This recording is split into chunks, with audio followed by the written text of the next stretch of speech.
Hello. I have something a little different today. Instead of going through a whole bundle of comics, I want to show you one comic. I recently acquired quite a number of comics and have been gleefully going through them and organizing them and bagging and boarding them and all the fun stuff that I like to do. And happened to read a few of them, including this one, Marvel Team Up Hulk and Ka-Zar. It's Marvel Team Up issue number 104 from 1981. Let's see it. I believe it's April 1981. The script by Roger McKenzie, pencils by Jerry Bingham. Mike Esposito is on the inks. Diana Elber's letters. Christy Scheel is the colors, and the editor is Denny O'Neil. And yeah, I wanted to show this comic because it was so much fun to read. I got this one because some people say Ka-Zar. I know I say I say Ka-Zar. Take it for what it is. I mean, it's all right.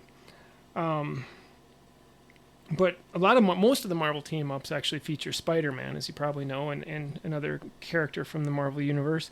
But I think there were something like maybe 6 of them, or a very small number, that it had other characters in it. 104 and 105 have the Hulk. And I like both of these characters a lot. So I thought I'd get this one just as a nice standalone issue to read. That's one of the fun things about Marvel Team Up and Marvel 2-in-1 and things like that. Get nice, usually self-contained stories. This one was just a wild ride and so much fun. You open up the first page, look at that splash page, just beautiful. I'm not familiar with Jerry Bingham as a penciler, as an artist. I don't know his work, but he does a fantastic job in this issue. Yeah, look at that. I mean, wonderful. There's Ka-Zar leaping from the limbs of a giant jungle tree. Zabu down there, and a giant Tyrannosaurus. They're in, of course, the Savage Land, a area in the Antarctic that is heated, I think, by volcanic activity, creating this very verdant jungle environment that also happens to be populated with prehistoric creatures. Kevin Plunder, that's Ka-Zar, somehow found his way to the savage world at some point. And here he and Zabu take on this Tyrannosaurus Rex because it's been attacking villages in the area and wreaking havoc. Suddenly, he becomes aware of some outsiders, and they are quick to threaten him, and he attacks them. Look at this panel. He throws this guy, clear into this swamp. Looks like a brontosaurus or something over there.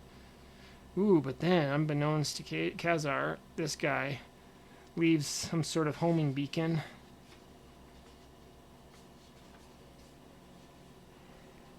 Oh, look at Zabu. He's got his jaws clenched on some guy's wrist. He drives out. Zabu kind of wants to kill him, it sounds like, but old Ka-Zar's like, no, let these guys, let them leave, as long as they leave. Let them live as long as they leave. Okay, so after he drives them out of the Savage Land, then we change scenes to the Hulk. And look at the Hulk.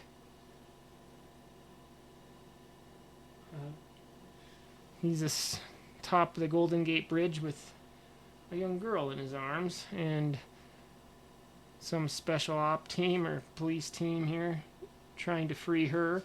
Hulk is, of course, protecting this little girl. Some miscommunication happens. They think the Hulk is just offering to help take the girl down so they don't slip. They react by shooting him. He jumps.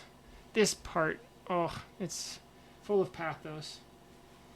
And for some, the long night is finally over. For others, it never ends. Their lives are filled with darkness and pain and little else. No wonder they clutch with childlike desperation to whatever... Sorry, I can't read from this distance very well. To whatever shred of comfort they can find.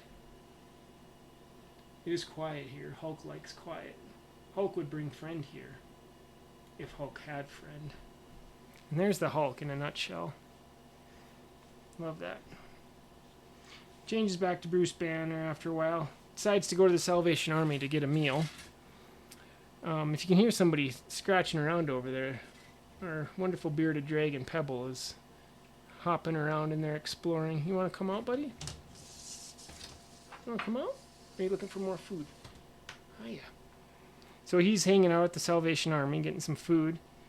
And lo and behold, he meets this captain, Jack Haggerty, who says he's got some papers for working on a ship, and he gives but some woman has captured his heart, so he's going to stay on land, and he offers the position to Bruce Banner, who accepts. He's hired on board this ship as a laborer, as a sailor, and there's this little montage of this long journey they're on. He makes friends, especially with this dude, Scott. And they are curious what's behind these locked doors where Bruce Banner encountered an armed guard. They decide to investigate. And what do they find? But MODOK. MODOK's actually in control of this boat, this ship, and he is actually bound for the savage land. Take them captive. Now they've reached the savage land, and all the sailors are captives.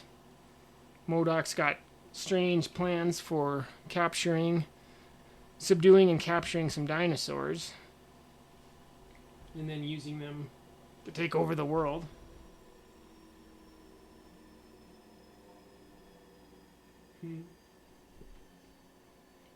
Cannon half-fool, you are the bait that will lure the beasts. With them I shall change the face of the earth. Okay, things are looking grim, but then look who shows up. It's Ka-Zar and Zabu, who MODOK knows from previous encounters. He captures these dinosaurs, throw in Zabu and MODOK.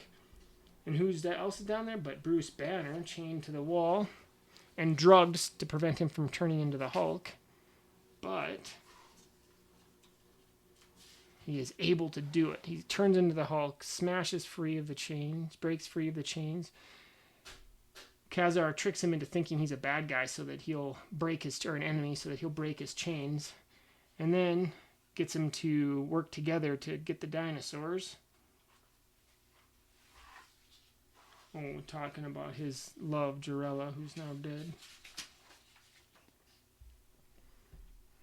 And there's MODOK. He's such a crazy villain.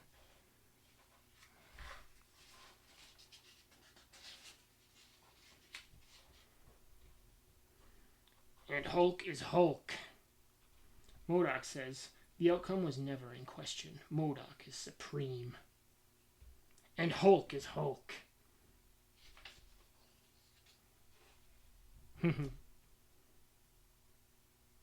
Wraps up rather abruptly. That's the only drawback, perhaps. But that is a lot of story to put into a comic. And it's got a wonderful letters page, of course.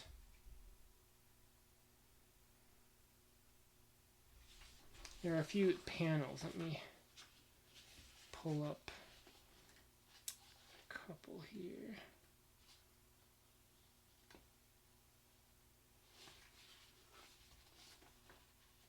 Well, I already went through those. I love that.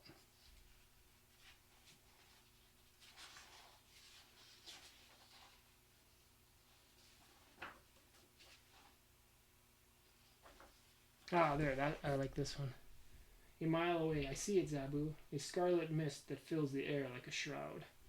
Look at that. That's just a beautiful, simple, single panel there. Really captures the essence of Ka-Zar and Zabu.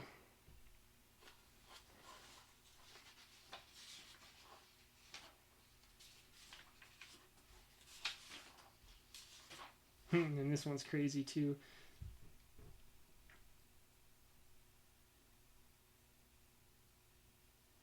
Bruce and his friend, his newly made sailor friend Scott, suddenly face to face with MODOK. So yeah, I just wanted to go through flip through this comic with someone, and point out how wonderful it is. What is it? How many pages is this in all? It's like what 20? Well, Oh no, it's 31 with the letters page. And so much story. So much happens in this.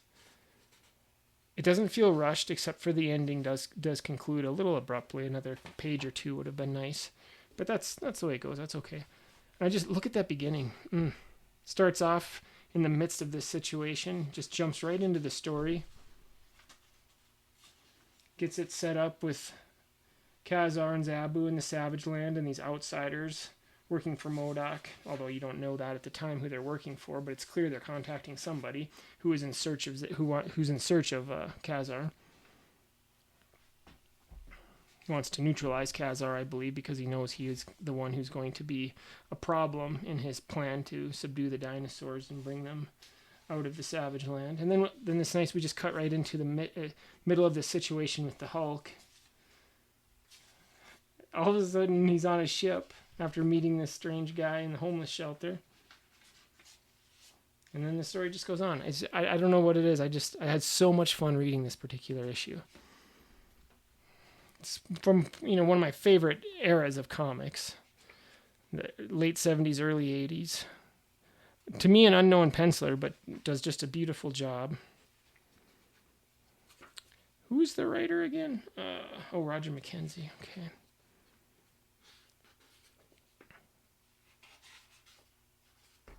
That's a nice panel, too. Web Zingers is the name of the letters column in reference to Spider-Man, because like I was saying, most of these feature Spider-Man. I'm not sure why every now and then they threw in somebody else. But this made me want to get number 105, and I've never read 105 either. It doesn't have Ka-Zar in it. It has Hulk, and I don't even remember who. Does it say down here? I don't know. Yeah, Power Man, Iron Fist, and Hulk. Yeah, that'd be a fun one, I'm sure. So anyway, that's just a quick flip through of Marvel Team Up number 104 featuring Hulk and Ka-Zar. Thanks a lot, and happy reading.